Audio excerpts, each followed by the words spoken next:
The lads have told me to ask you about your phone. Yeah. What happened? Well, I don't know if I agreed to tell the story, but I will anyway. Go on. My son at around 8:30 in the evening said to me, you know, just as he was prepared to go to bed, he said, "Oh, by the way, you'll have to wash my uniform. It's filthy," because he was playing football in They the always rain. do that. Yeah, For the exactly. next Very morning. last minute. Yeah. So I washed it, had to put on the radiator despite it being a warm evening. And, Do you not have a tumble dryer? No, I don't know. So you turned on the entire heating I had system to in turn the on house? the entire heating system, and I was checking it just before I went to bed, quite early, 10:30. You know, most boring man in Europe. Mm-hmm. And I was talking to somebody on the phone as I checked the radiator, holding it up with my shoulder, and my phone fell down into the radiator. So then I proceeded, like it was like the greatest struggle of my life, because I have my skirting board blocks off the bottom of the radiator, and it gone down the back. It goes down the back, and you can't get at it. So I was telling him I spent 45 minutes to an hour trying to fish it out. And I mean, I came out, I'd actually gone running earlier in that night, but I pumping a river of sweat down, because I eventually got the 2 sticks, edging it up, drops. Edge it up, drops. Annoying. I'm telling you, somebody could have recorded it. It would have made like an Oscar-winning short one-man struggle, do you know? To get his phone back. Did you not think of turning off the heating system? Well, I did turn off the heating, but it was stuck down there. People were ringing me and everything. It could have been important people like yourself. And I just went up 2-3 inches, nearly there, tried to grab it, fall. And That's it's sort of, So it's the just, most boring man in Europe, is that what you call yourself? well, yes, one of them anyway. The world. And that was a classic example of What time did you get to bed then? I went to bed at a late time of 11:30 after 1 hour, pumping sweat, filled with adrenaline. God. It was one of the great achievements of my life when I actually, you know? And then I thought, this really is a symbolic of my existence, you know? An act of stupidity and then a phenomenal amount of work just to get back to where I started. Everything about that is familiar. The irritation of having to wash uniforms within giving an hour to wash. And then that great struggle just to make up for your own mistakes that nobody can be blamed for. Well, I was fast asleep last night at that time. I've been exhausted since I got back from my hollies, and I another inappropriate holiday, was it? Not one. Maybe inappropriate is sort of defamatory, but you do tend to take holidays at the worst times. Well, there was not. Did I miss? What did I?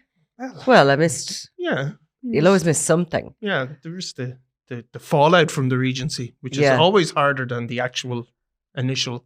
Well, I needed a break anyway. I can tell you from it all, but I was made a rip-roaring mistake of getting to the airport in Toronto to fly home through the night. You know that red eye thing? And you leave in the evening and you get in. No, you leave. This is going to be a mathematical struggle now, is it? Well, is it dark when you left and it's dark when you came home? We were due to fly in at say 5:30 a.m. in the morning, which I thought was great because I'd just get in the car, go home and go straight to bed and sleep and not screw things up from my body clock. But the thing was, the plane was late. We got to the airport early and we went to the lounge. Yeah. Where there was some drink had. That's a passive statement. Go on. And so got on the plane and went into a thing like a coma initially. Right. Missed the dinner. Yeah. And then woke up about... Starving. And ate a couple of packets of Pringles or whatever. Over maybe. Yeah. So then I flew across the Atlantic in that condition, arrived back to Dublin, out home, and by the time I actually got to bed for a lie down, it was midday. Yeah. So I woke up at God knows what time. Anyway, the long and short of it is I was up all the night before last. So last night I went to bed about 10. Yeah. And I had a hot whiskey because I have a bit of a cold, and a certain team, is there? Hot whiskies and there's lounges. There's a team of drink, sleeping badly, waking up. Yeah. And looking for sympathy for your own. Anyway, so there you are. I'm back to normal now. So is this our last ever Regency special I think podcast? For the moment. Is it the last ever one really though, is it? In a sense of the trial. Yeah, it's probably the last-ish. Yeah. No, because it probably is. Now there's another little thing happening with the costs, which I think we'll have to refer to. But today, this morning, the getaway drivers, Paul Murphy and Jason Bonney, who went on trial with Gerry Hutch and who were found guilty, were sentenced. Not that unexpected that they both got pretty hefty sentences. Yeah. I mean, they got, Paul Murphy got 9 years and Jason Bonney got 8.5 years. You know, obviously Paul Murphy, the court heard about a lengthy sort of level of criminal convictions. I think it was 67 was mentioned, so that will have been a factor. But his defence, of course, said that he was really the lesser light in the whole operation, which I think he probably was. Jason Bonney, the court heard, had no convictions, but he probably got a lengthy sentence, possibly for a number of different factors. It's hard to exactly say. But he was criticised in the judgment for bringing people into court who, I think one of them in particular, the Justice Tara Byrne's judgment said lied to the court. And she certainly wasn't happy in the judgment with either of them, really. But they pleaded not guilty. The fact of the matter is they probably should have taken a guilty plea in the very beginning. They were pretty banged to rights with the CCTV, with their cars moving around the city. They knew that because they'd got the book of evidence against them, and they took their chances. And as a result, and neither of them, by the way, were in custody. So they're starting their sentence from the 17th of April when they were taken into custody. Yeah, I mean, it can be compared with the Dowdalls, Jonathan Dowdall and his father, who both got far lesser sentences for an equivalent charge, who are both, you know, I mean, Jonathan Dowdall's father is already out now. So they took a different route. Their sentences at least halved of these guys. And the other thing it probably brings into light would be, you know, if Gerry Hutch could have been charged, arguably, with a number of different offences, you know, would he be facing something similar if it had been a lesser charge? Certainly the judgment seems to point that something like that could have happened. However, he wasn't. He was charged with murder, found not guilty, and is an absolutely free man. So, like, Paul Murphy's 61 and he's after getting 9 years. He'll serve at least 7. Yeah. Approach 6. Yeah. 6.5, maybe something like that. Something like that. So that'll, you know, he'll be at the other end of his 60s. Like, that's a big chunk out of your life, isn't it? Really, it is a big chunk. He's obviously going into the prison system where he'd be associated with the Hutches. That'll limit his options about where he can serve. You know, will he? Sometimes people, as they get older, towards the end of the sentence, are in an open prison. You know, so a lot of his life in prison won't be straightforward. You know, he will have to be kept separate from, if you consider there's at least 60, 70 people from the Kinahan cartel in the prison system alone over a range of different prisons. So yeah, he'll be getting his bus pass when he gets out of prison for sure. And you know, both Bonney and Murphy used to talk to the journalists during the course of the trial at lunch breaks and in the morning when they'd come in, because they were free to walk around. Yeah. So often you'd be sitting having a cup of coffee and they might come over and say hello. And I was talking to Paul Murphy one day and he was telling me that like he was convinced he was getting off. Yeah. And he was telling me that he had a place in Spain and he was going to go out there to live. He was going to sell up here in Ireland and split the proceeds of what he got with his partner, his ex-partner, whatever. And he was basically going out to retire out in Spain in the sunshine. Yeah. But a chaotic kind of a character, I think, Murphy. Yeah. He has a checkered past. He's changed his name in order to attempt to have a clean sheet, a clean start. At some point, he was said to be involved somewhat in the sex industry. Well, I mean, there was a report by Ken Foy that we carried in the Sunday World about how his associates were involved, people that were closely associated with him, involved in the sex trade in the 1990s in particular. He certainly had a long criminal history, Paul Murphy, individually. I don't think Paul Murphy is a sort of gangland millionaire or by any stretch of the imagination.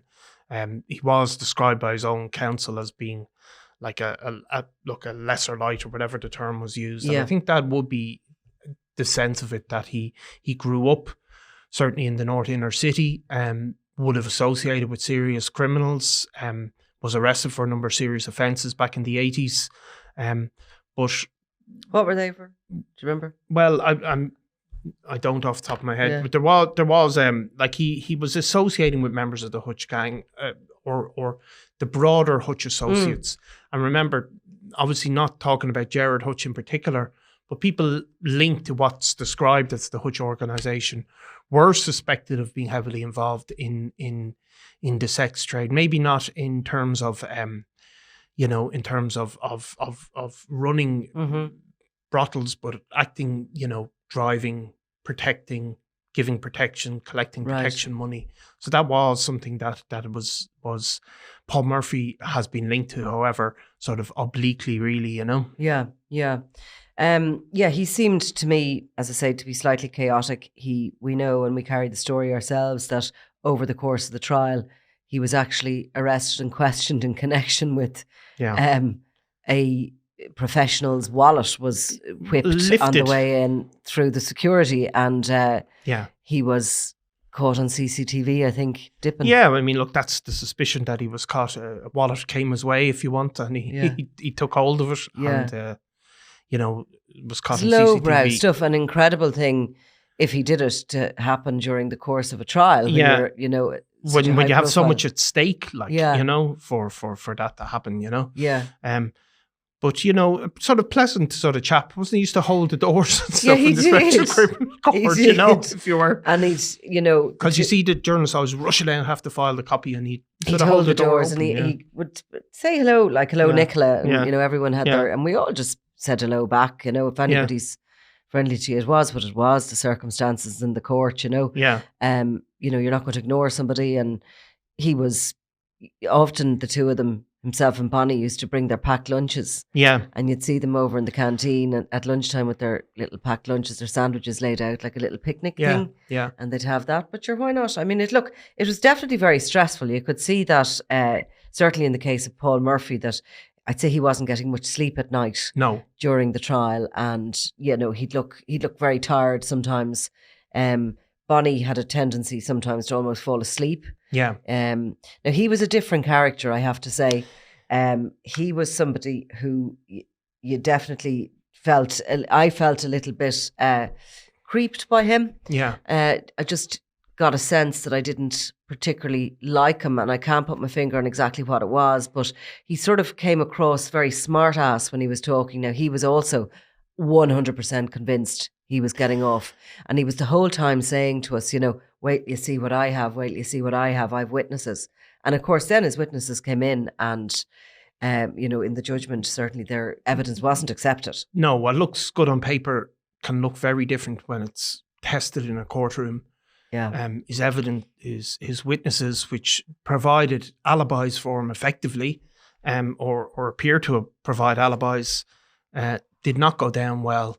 And may well have contributed to the lengthy sentence he got. Unlike Paul Murphy, the court heard Bonney had no convictions, and that his own defence said he wasn't on the Garda radar at the time. Definitely a more complex character. Definitely.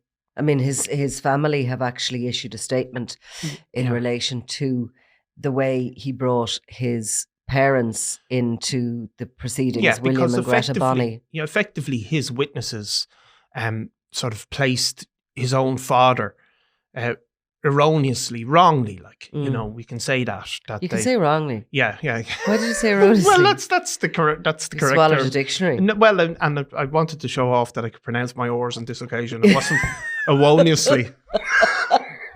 Have you been practicing? Well, I won't comment. No, I haven't, but that was just a momentary lapse of reason. Yeah. But no, so basically Bonney's witnesses effectively threw his father William Bonney in the mix, by suggesting that William Bonney in fact was driving the car. That was his defence. That his father, his late father, who's dead, wasn't there to defend himself, was actually one of the getaway drivers. Exactly, and we did hear very then sort of powerful evidence from Jason Bonney's own brother-in-law, who described William Bonney as being a real decent guy, and Paul Paul Byrne's, Jason Bonney's brother-in-law's evidence was accepted in total, really. Because by the courts, in the judgment, I think they had said that Paul Byrne said that they had been on a holiday, they came home, and the tradition was they'd go over to the Bonney house for a meal the next day, the day they got home.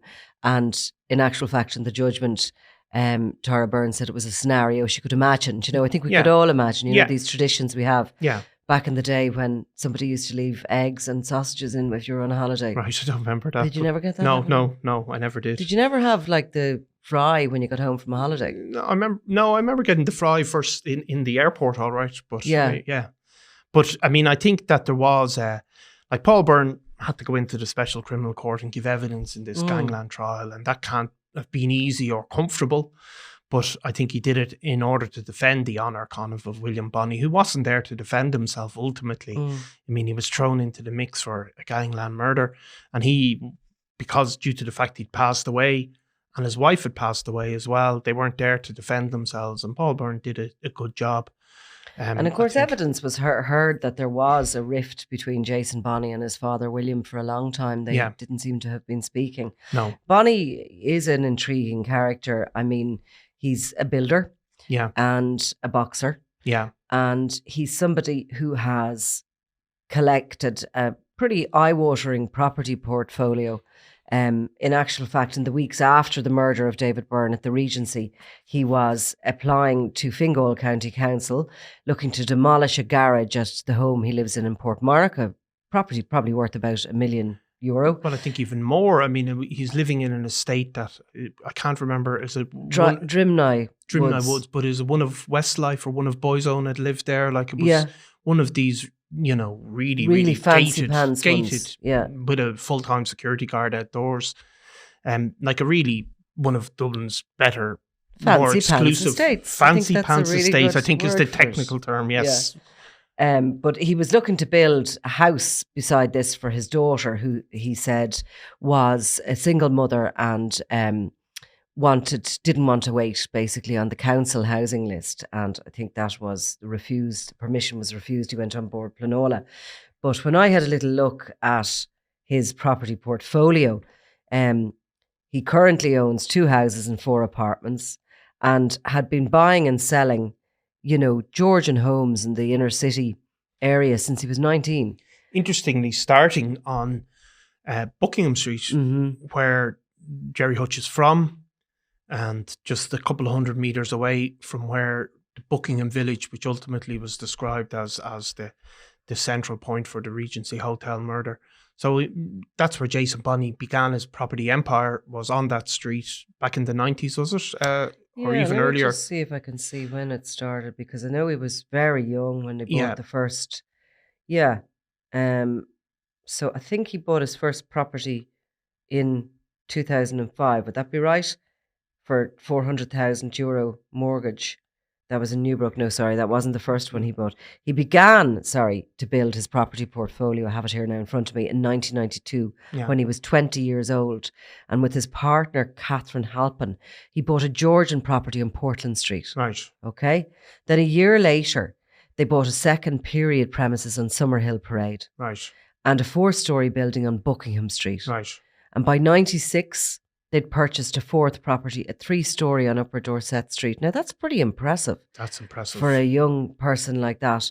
And by 98, when he was just 26 years of age, he sold Portland Street and bought a commercial property at Clare Hall Shopping Centre.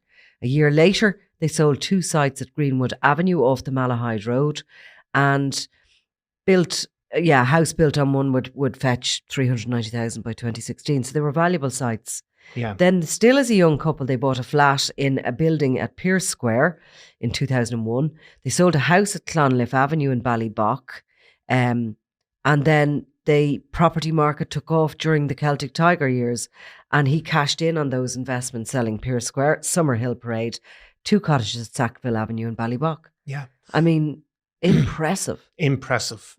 And of course, it's not dissimilar to Gerry Hutch himself, who bought a lot of properties in that North Inner City and sold them on at the same time. So there were people making money. Yeah, most definitely. So he was a different character to Paul Murphy, who I'd say, didn't have, it was was the working property in Spain in his dreams, I wonder. Yeah, and was sort of driving around the taxi and yeah, you know, on his uppers, I'd say, for the most part, you know. Absolutely. So, I mean, I think the judgment, though, you know, while you were sitting in the court and looking at them, they didn't look like criminal masterminds. No. But you did see in the judgment today why they got a lengthy sentence and why, you know, why they were treated this way by the court, because the judge, Justice Tara Burns, again said they had been, their involvement in the Regency, while you couldn't prove that they knew that a murder was going to be committed or had been committed,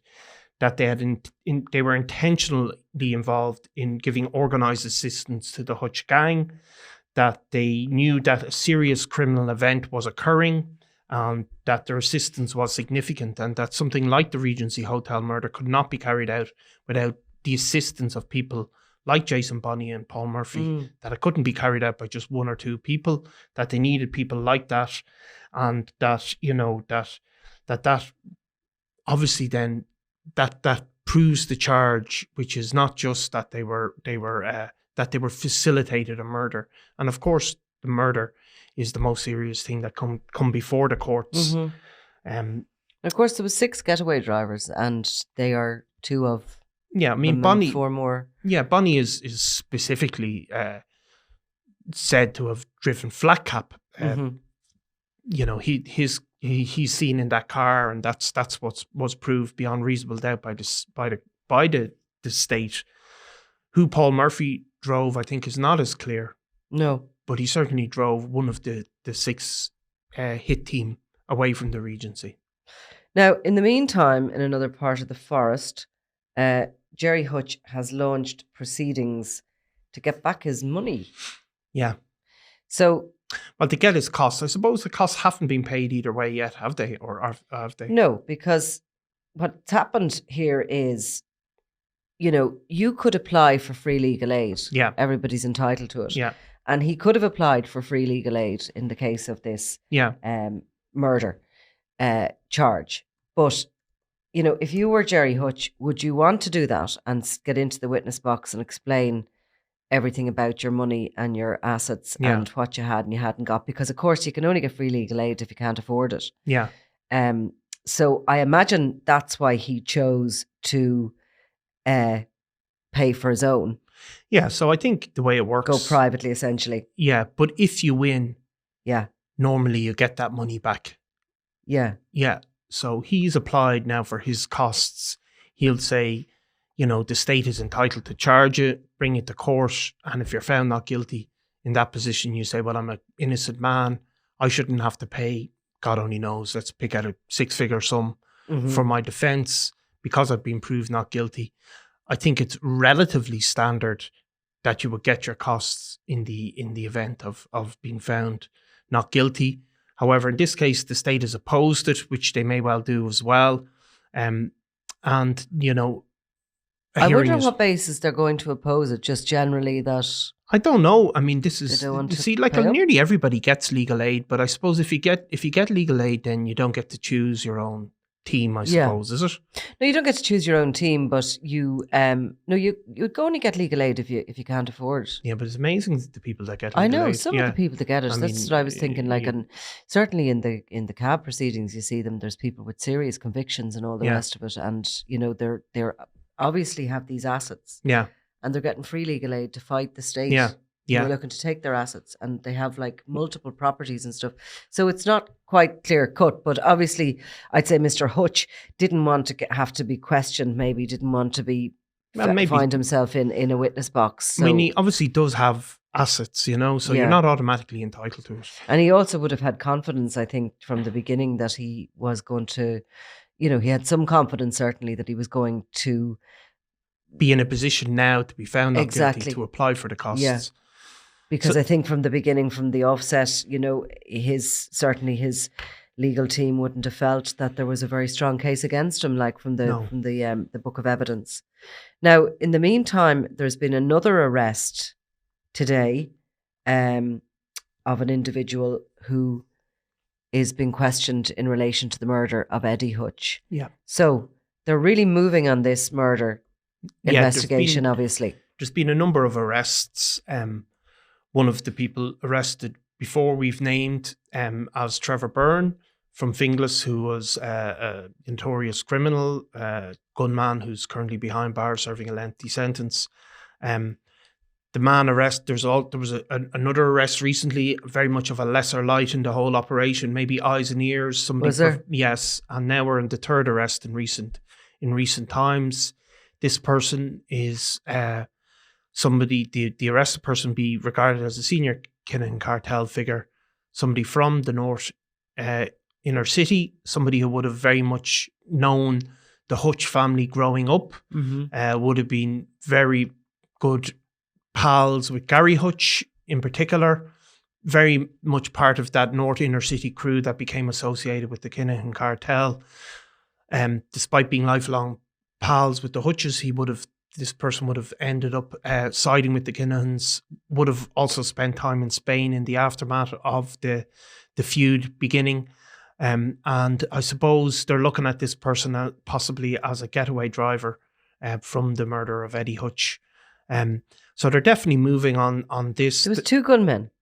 There was two gunmen, and there was one remains in Spain. One remains in Spain.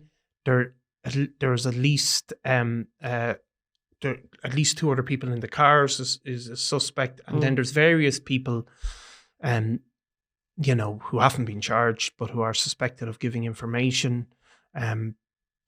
Just like you hear in the Regency, there's a lot of people involved in the suspected murder of Eddie Hutch. Obviously, a car after he was killed as well. There was a car burnt out and another car collected. The car burnt out in Drumcondra, and then the gunmen and the hit team moved off in another car. So we'll see, but you can see this investigation is stepping up, and the Gardaí must at least be able to put evidence to these people as they're arrested. So many years later. Yeah. It's kind of odd. It is. It's taken so long. I wonder how you can take so long to gather evidence to put to people. It's kind of baffling, isn't it? Like it's 7 years. 7 years is a long time. Look, maybe something new comes about. I mean, we don't know. Some evidence comes in, or somebody gives some. I don't know. Like, I mean, it just strikes me as odd because, I mean, when that murder happened, which was 3 days after the Regency, and it was savage. Yeah. I mean, the city was in lockdown. There was police on every corner, and the hit team managed to. Well, I think initially the Gardaí probably thought breach the guarded checkpoints, but in actual fact, of course, it was coming from within the community. Yeah. And pulled up, and he had been down at the shops and was coming back from the shops, and the two gunmen, the gunman who was behind the first gunman was so desperate to shoot him dead that he almost shot the other gunman. Yeah. A bullet came whizzing past the first gunman's ear. And like, I knew who those guys were almost immediately. Yeah. So, yeah, I mean, it's just a bit... Well, you do wonder where the evidence, obviously it takes time to go through CCTV, and that can take years. And there was CCTV of the actual shooting. And to a degree, I think, of the route of the getaway car as well, which would be there'd be loads of CCTV down Clonmel Road and up that part of Drumcondra. So you do wonder what new comes up. Yeah, and is the delay on it possibly, is it the DPP or is it the Garda investigation team? It's difficult to know. Like, we don't, people think we know everything, we don't. No, and I mean, it could be certain phone evidence or anything like that could come to light at a later point.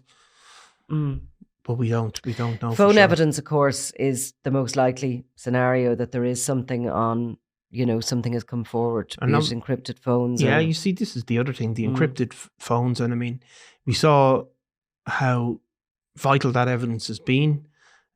We also saw this week that you were telling me about, but I had a look at it, the Encro chat. But that's very interesting. Yeah, I mean, but do you want to... what happened was, EncroChat, when exactly was that? Well, was it 2019, was it? 2018, maybe. Yeah. So EncroChat was the first major kind of takedown of one of these encrypted phone networks. Now, there had been Enetcom previous to that, but EncroChat kind of was the big one that affected both English and Irish criminals because they were using them, of course, the EncroChat phones. So they were basically the police departments in the Netherlands and France listened live to these EncroChat phones over a period of a few months. Now, they sat back and listened and brought in the intelligence.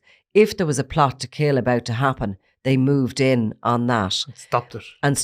Yeah. And if there was anything like they weren't going to, a threat to life was obviously something critical that they might have had to blow their cover.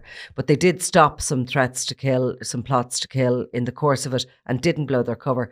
They managed to, for months, gather a lot of material. And then all together, they went out and raided premises. They seized a huge amount of weapons, a huge amount of money, arrested a lot of gangs, etc. In Ireland, now we were one of the countries that got the information from EncroChat. And in most countries, what happened was the French and the Dutch sent them anything relevant.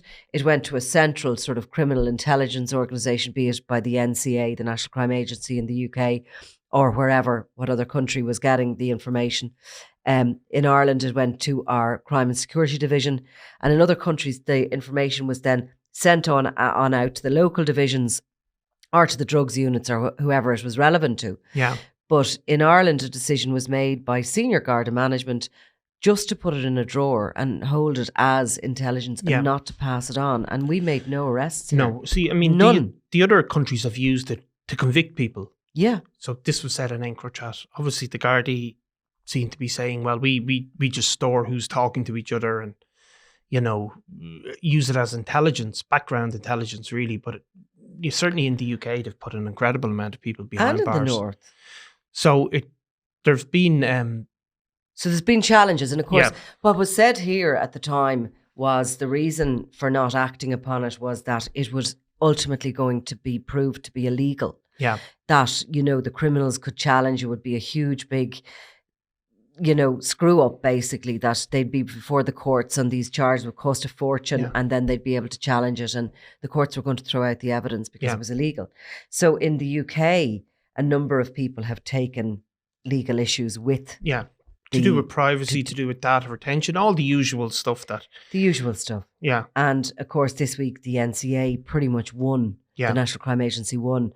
And so that's a blow in a way to the criminals, but also maybe to the decision making here in Ireland. Yeah. Not to go with it. There was challenges in France as well, which have also failed. Yeah. And interestingly, just this morning, the Europol have put out a press release saying Balkan's biggest drug lords arrested after investigation into encrypted phones.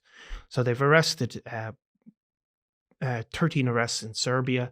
These are people, and some of them involved with the Kinahans and the super cartel, and that's to do with Sky. Is it Sky ECC? Sky ECC, yeah. So that was another. Yeah. That came after EncroChat. Yeah. So people who were on EncroChat, they moved to Sky ECC. Yeah. But Sky ECC was taken down by the Belgians and by the Netherlands. But this is the Dutch are the leaders in all this. Yeah. And this is a major operation involving shipments involving in Belgium, Serbia, Peru, which of course Peru was very much associated with the super cartel and El Rico, and who was based there.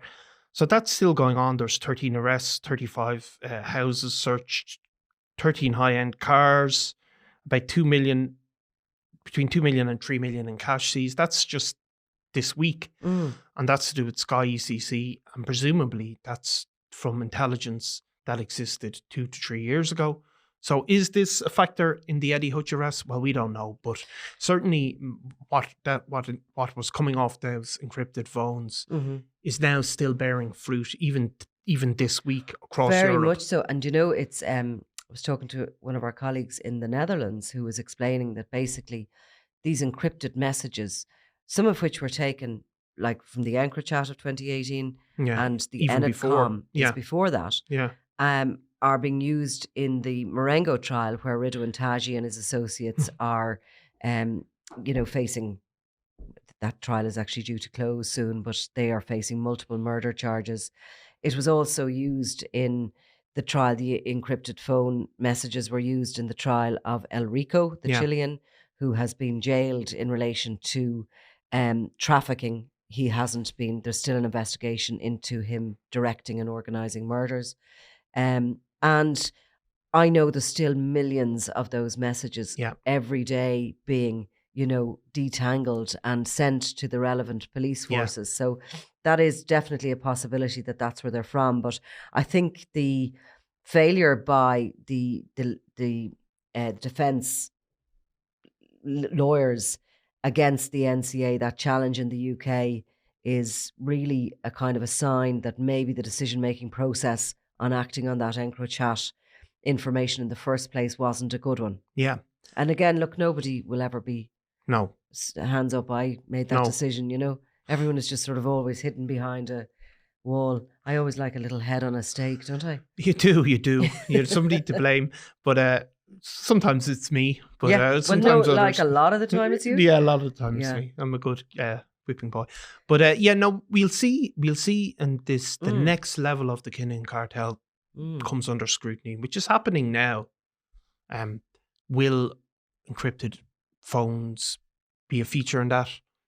It's possible, isn't it? I have a bigger question for today, because you started off by saying this is going to be our last ever podcast on the Regency. Yeah, it's not. Do you think so?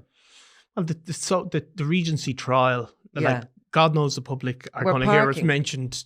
They are going to hear us mention the Regency, but it's solely on that trial. Yeah.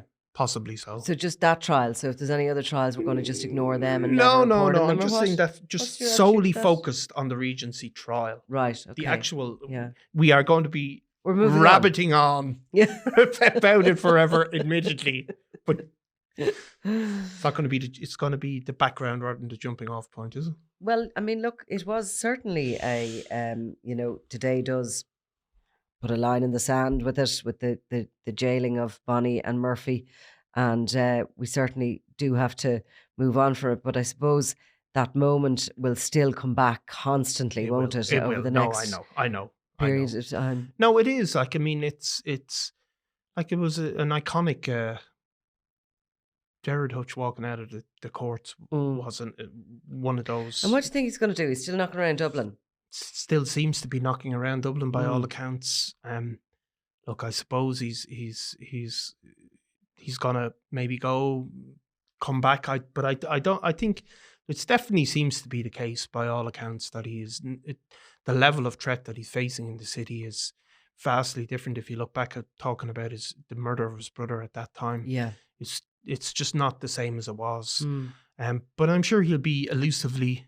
I'm sure his movements will remain elusive. I'm sure the man, like the rest of us, would like to feel sun on his face at this point in time, and maybe he'll be moving in and out of the country. But yeah, for the moment, he's still, and knocking around. Yeah, we've seen him out and about, even in our own little area. And we have in the north inner city where we work. But yeah, it's an interesting thing to see those guys convicted today, and to wonder, and it's always, as you said, hindsight's a wonderful thing, to wonder if other charges had been brought against Gerry Hutch, did the state take the wrong outcome? And you also wonder, and I do feel for the Byrne family in a sense, because of maybe even the social media reaction to Gerry Hutch being released. Like, is it tough on them, and they're going to see another two guys at least convicted, so it does show that the state have done what they could, all these years later. Yeah. Okay, well, next week we'll be talking about fluffy bunnies and makeup. Yeah, will we? Yeah. Okay, let's go. Girl chat. Yeah, girl chat. We'll change it. Girl world. I did get on the our pilot sort of Sunday World magazine kind of chat, didn't I? That was pathetic that you did that. No. I'm going to have to branch out. What did you talk about? TV stuff, or something? Yes, no problem. Why are you going to you got on Carl Henry's Real Health podcast with the Indo, so... That was a long time ago. That was in a previous life. No, it wasn't. Yeah, I did at Christmas time. Real health. It wasn't to talk about my mental health and how I. It wasn't real health. What not to do? I want to talk about my mental health all the time. People are always asking me about my mental health. If there was somebody good to have a chat about it, Nicola, about your mental health, they can always call me. And about how I cope with my job and all this, and it's just so alien. The question, even. Do you not find that? Do you get that? No, people. I know you think we're undiagnosed and stuff, but well, I mean, I'm willing to diagnose you with various conditions, as you know, Nicola. But people find it stunning that you're not. Yeah, simple. You just tell them I'm just emotionally detached. You know, or genetically. Yeah, there's something wrong with me. That's simple. Yeah. All right. Well, listen, we'll be back next week. Okay. Thank you, Nicola.